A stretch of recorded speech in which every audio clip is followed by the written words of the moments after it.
Hari ini kita akan kuliah 5 ya.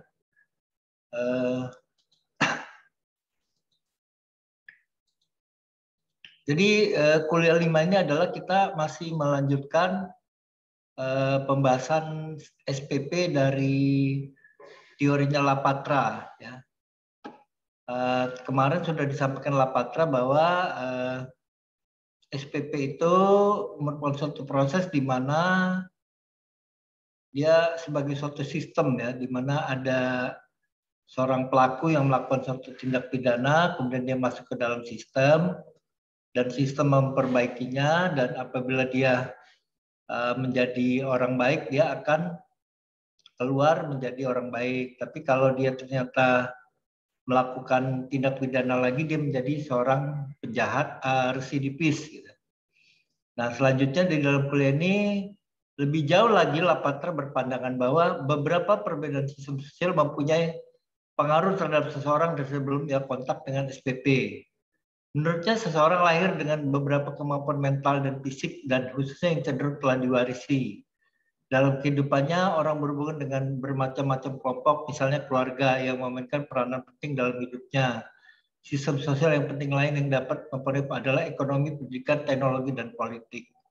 Nah, jadi berbeda dengan suatu sistem yang murni. Jadi kalau kita lihat misalnya komputer gitu ya. Komputer itu adalah satu sistem yang murni di mana kalau yang dimasukkannya itu baik, diproses keluar jadi baik. Tapi kalau yang dimasukkan sampah, diproses keluar sampah. Nah, kalau menurut Lapatra di dalam SPP ini yang masuk ini dipengaruhi oleh berbagai faktor, di mana tiap manusia itu berbeda antara satu dengan lainnya, sehingga dapat saja bahwa yang masuk itu dipengaruhi oleh misalnya ada faktor ekonomi, pendidikan, teknologi, dan politik yang membuat orang-orang yang masuk di dalam SPP itu berbeda satu dengan lainnya. Ya. Selanjutnya dikatakan oleh Lapatra bahwa sistem ekonomi misalnya dapat mempengaruhi tingkat penghasilan, perawatan, kesehatan, transportasi, pekerjaan, rekreasi, dan atribut lain dalam kehidupannya. Sedangkan sistem pendidikan akan membentuk kecerdasan atau kemampuan berpikir dan jiwa atau mental endorsement, serta meningkatkan keahlian dan potensi yang dimiliki seorang. Sistem teknologi dapat mempengaruhi seni, metode, dan perlengkapan yang dipergunakan dalam proses perubahan dan pengaruh utama dalam hidupnya pada waktu bekerja. Karena sistem politik menghasilkan pengawasan sumber daya dan menetapkan formasi kebijakan, polisi, dan hukum law, maka secara tidak langsung sistem politik akan mempengaruhi evolusi politik dan normal sosial serta nilai-nilai. Nah, jadi kalau kita lihat bahwa sistem ini bukanlah sebagai suatu sistem yang murni, tapi karena dipengaruhi juga oleh beberapa faktor-faktor, sehingga di dalam hal ini SPP itu tidak dapat bekerja sebagaimana mestinya tanpa adanya faktor-faktor yang di luar sistem tersebut. Nah, dikatakan lebih lanjut oleh Lapatra, dari segi idealita, suatu pendekatan sistem dapat digunakan untuk menyelidiki hubungan antara faktor-faktor yang mempengaruhi bagaimana seseorang dapat menjadi pelanggar hukum. Dalam ini Lapatra telah membantu membuat langkah sebagai petunjuk mengenai pendefinisian tingkatan-tingkatan sistem untuk memahami masalah peradilan pidana. Tidak dapat disangkal bahwa batas-batas dan tingkatan sistem yang meliputi identifikasi sistem, subsistem, dan sistem yang lebih tinggi berhubungan dengan masalah pemahaman peradilan pidana dalam kerangka sistem. Nah, jadi oleh Lapatra bahwa sistem itu tidak melulu sebagai suatu sistem yang sendiri, tapi ada namanya subsistem, ada sistem, ada subsistem ya. Jadi kalau kita lihat kan di dalam peradilan pidana itu subsistemnya ada polisi, ada jaksa, ada hakim, ada lembaga pemasyarakatan. Nah, itu adalah subsistem di dalam sistem peradilan pidana. Nah, itu antara subsistem itu saling berhubungan dengan satu dengan yang lain, dan kemudian melahirkanlah bagaimana suatu sistem peradilan pidana. Tapi apabila subsistem itu mereka tidak dapat bekerja sama, maka subsistem itu akan berantakan dan hasilnya tidak menghasilkan suatu penegakan hukum pidana yang baik. Contoh misalnya, kalau di kepolisian, di kejaksaan berupaya untuk misalnya menanggulangi tindak pidana narkotika gitu.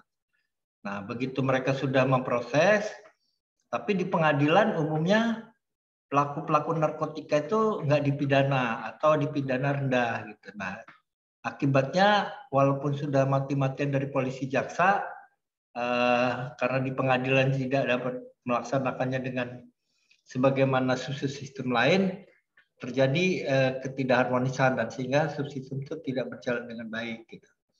Nah, begitu juga untuk perkara tindak pidana korupsi, tindak pidana yang lain, di mana semua sistem itu harus bekerja dengan baik antara satu dengan yang lain.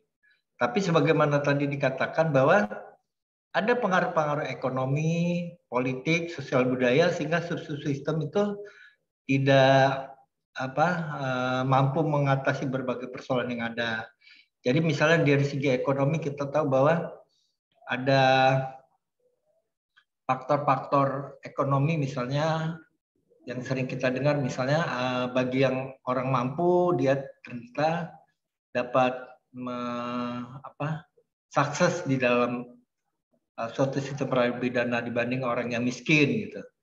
Nah begitu faktor politik ya misalnya yang kemarin itu di kejahatan tindak pidana korupsi ada Harun Masiku. Nah, Harun Masiku ini lari sampai sekarang nggak ketangkep-tangkep gitu. Kemudian ada faktor sosial budaya, misalnya ewu pakewu atau apa dan sebagainya. Dan akibatnya SPP ini tidak begitu saja dapat bekerja sebagaimana mestinya karena ada berbagai faktor yang ada di luar sistem tersebut.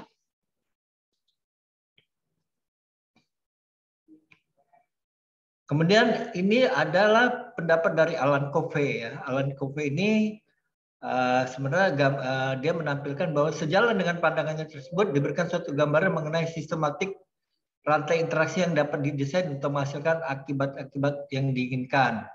Secara konsisten, Covey menganalogikan dengan sistem pemanas ruangan yang dilengkapi dengan alat pemanas atau termostat yang dapat mengatur seberapa besar panas yang diperlukan untuk ruangan sehingga tercapai tingkat suhu ruangan yang ideal yang sesuai dengan kebutuhan pemakaiannya. Jadi SPP itu kalau tadi Lapatra menggambarkan sebagai seperti komputer gitu, ada sistem di mana ada input diproses, ada output ya, yang di dalam ada subsistem.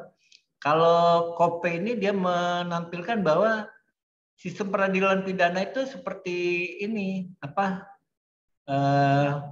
suatu ruangan yang ada termostatnya. Jadi kalau kita itu misalnya kalau di luar negeri kan mereka memang ada musim dingin, musim panas. Kalau kita lebih kepada misalnya ada ruangan yang ada AC.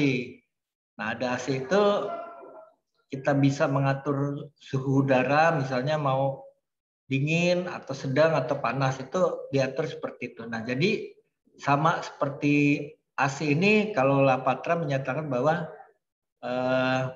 SPP itu ibarat suatu termostat itu yang dapat mengatur mau rendah, mau sedang, mau tinggi di dalam penegakan hukum pidana. Karena suatu sistem dipahami sebagai suatu rangkaian sebab interaksi sebab akibat, sehingga menurut Covey suatu sistem itu digambarkan seperti untaian rantai, atau chain, yang berisi rangkaian sebab dan akibat-akibat. Sebagaimana dikatakan oleh Covey sendiri bahwa a system is simply a chain of this cause and effect. Ya. Jadi di sini dia melihat bahwa SPP itu seperti rantai roda gigi. Jadi kalau saudara dulu sering naik sepeda, di sepeda itu kan ada rantainya, ada roda giginya. Nah itulah SPP itu digambarkan ada rantai roda gigi yang berjalan, begitu dia digerakkan maka rantainya akan berjalan dan rodanya akan bergerak. Selain jalan dengan pandangan tersebut, diberikan suatu gambaran mengenai sistematik rantai interaksi yang dapat didesain untuk menghasilkan akibat-akibat yang diinginkan secara konsisten. Covey menganalogikan dari sisi pemanas ruangan yang dilalui dengan alat pemanas yang dapat mengatur berapa besar panas yang diperlukan untuk ruangan sehingga tercapai tingkat suhu yang sesuai dengan kebutuhan pemakainya. Ini lewat itu. Jadi tadi kalau alat kopi itu mengibaratkan dia sebagai suatu termostat ya, tapi dia juga sebagai suatu rantai roda gigi, chain of gear yang menampilkan bahwa begitulah suatu SPP akan dapat berjalan, sehingga dengan demikian maka penegakan hukum pidana, penanggulangan kejahatan itu akan berjalan baik ya. Tapi ini sebagaimana saya katakan semula bahwa baik dari Lapatra dan Kope ini adalah teori-teori yang memang kalau dibandingkan dengan KUHAP misalnya, nanti akan kita lihat ya dari resume-resume saudara-saudara bahwa terdapat juga banyak kelemahan-kelemahan KUHAP sehingga KUHAP itu tidak mungkin sebagai chain of gear, sebagai suatu termostat gitu, karena banyak hambatan-hambatan di dalam penegakan hukum pidana. Kalau sampai sini ada pertanyaan, silakan.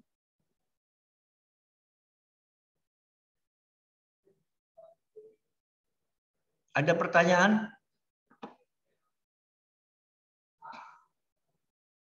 Belum ada, Pak. Ya, silakan. Bill. Belum ada saya, Pak. Belum ada. Masih jelas, Pak. Ada pertanyaan?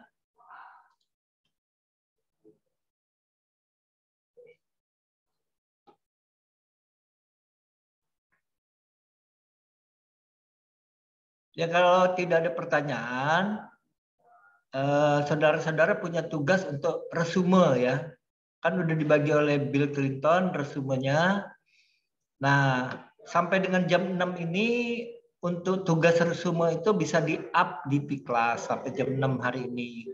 Tapi bagi yang masih belum punya buku atau yang masih ada kerjaan lain dan sebagainya, kalau dia lewat jam 6 maka tidak bisa up di Piklas, tapi dia bisa dikirim melalui email.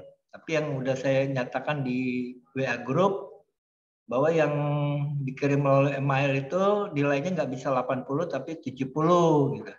Tapi bagi saudara yang up di Piklas sampai jam 6 nanti itu kalau sudah ngumpul pasti dikasih nilai 80. Paham ya? Tapi kalau memang ternyata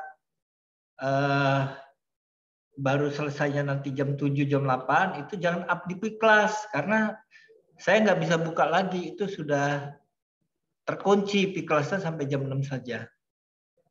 Ya, mengenai tugas hari ini, jadi nggak ada kaitan dengan kuliah, ya, tapi resume saja. Paham ya? Ada pertanyaan? Ya, kalau tidak ada pertanyaan, saya kira saya cukupkan sekian pertemuan kita pada sore hari ini. Demikian. Wassalamualaikum warahmatullahi wabarakatuh. Terima kasih, Pak. Waalaikumsalam warahmatullahi wabarakatuh. Makasih, Pak. Terima kasih, Pak.